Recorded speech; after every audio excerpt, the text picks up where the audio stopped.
Majaji aku Malawi ndokondera. Injunction ya Nankhumwa inavuta kuchotsedwa. Ku parliament kunasokonekera chifukwa cha decision ya majaji. Koma dzana Amalawi analodabwa. Koti linapeka chiletso choyimisa convention ya MCP. Within an hour, majaji anasintha chiganizo ndi kuchotsa injunction. That was 8 koloko usiku. Akuluakulu, injunction ya DPP inatenga miyezi 3 kuti achotse. Lero achotsa chiletso cha MCP within an hour. Chifukwa chani?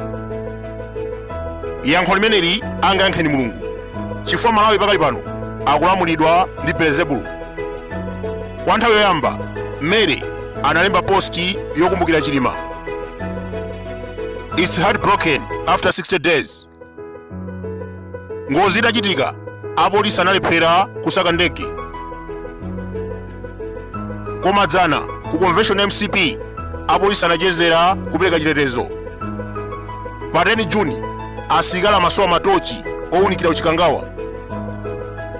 Koma dzana chakwera ononga 200 million ya boma for security purpose ku convention. Nduna komanso president achezera ku PICC. Koma 10 Juni, Chilima ndi zake anagona mchire kusowa chithandizo. Day 60 ataphedwa Chilima, Amalawi analokhumudwa kuona MCP ikuononga ndalama za boma. Achezera kuvota usiku wonse, chikhalirecho anayephera kusaka ndege. Amene tikunena pano, amene anasowa pa 10 Juni, anali vice president.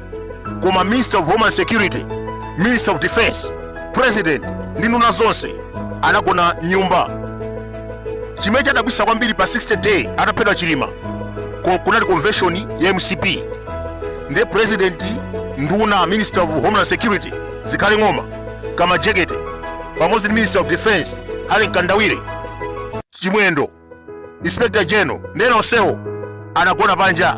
Tawaona ku PICC akusala tulo. Ngakhale security imene ali ku PICC ku convention ya MCP sechi bwana. Apolisi 400 chakuti anali paliponse. Zimenezi ndizokhumudwitsa kwambiri. Moyo wa vice president unaoneka ngati chinyalala. Pa day 60, Mary Chilima sanapirire. Analemba posti, it's heartbroken after 60 days. Lazarus Chakwera ndi Mgalatiya ngati Sheikh Hasina anayamba ndi zabwino kutsizira zoyipa, kudzitukumula, nkhanza, kupha komanso katangale. 5 August, zinthu zinafika poyipa ku Bangladesh.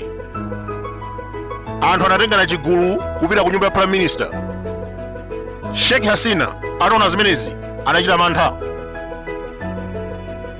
Abambo ake anaphedwa mwezi ngati omwewu, 15 August 1975. History is the best teacher. Zimayi uyu sanafune kuti afe ngati makolo ake. Mwasangasanga anakwera helicopter nkutawira ku India. Kumenekonso akukhala mobisala undisclosed location. Anthu aku Bangladesh apempha boma la India limange abwere kwawo kukayankha milandu. Ndikunena pano, zimayi ameneyu akukhala mwamantha ndipo akufuna asylum ku Britain.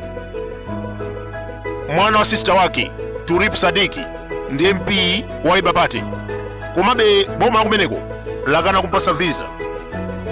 Anayeseranso ku Finland ndi ku America kumakhala nake Sajibi. Vuto lomwe lilipo, anapanga resign pa 5 August 2024. Zimene zikutanthauza kuti visa yake inapanga invalid. Komanso inu mukudziwa, America simangolandira aliyense. Ngati umatsatira fundo zawo amakulandira, umagwiza ndi Russia amakukana. 1959, Fidel Castro ndi nzake Che Guevara analanda dziko la Cuba. Batista, mtsogoleri wakale, anapempha asylum ku America, anamukaniza. pamene amalamulira Cuba ngati dictator anagula nyumba ku Florida, koma America inamuwuza kuti asalowe m'dziko lawo. Limeneli likhale chenjezo kwa nonse amene mukuba ndalama kumakasunga ku America.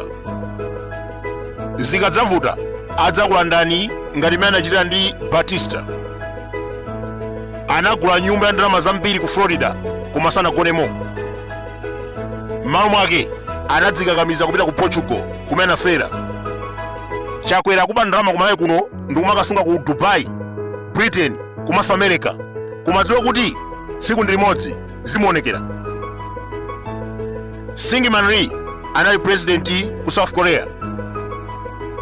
Atachotsedwa pa mpando ndi asilikali 1960, America inamulandira.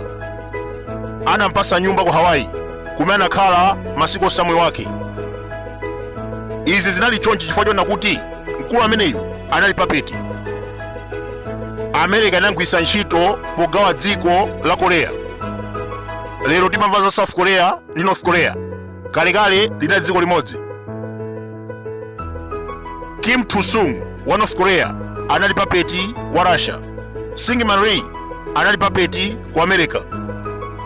That is why anampatsa asylum dziko lawo. Vietnam linalinso dziko limodzi. America inatenga kumwera, Russia kumpoto. 1975 Vietnam amathandizidwa ndi Russia analanda mzinda wa Saigon.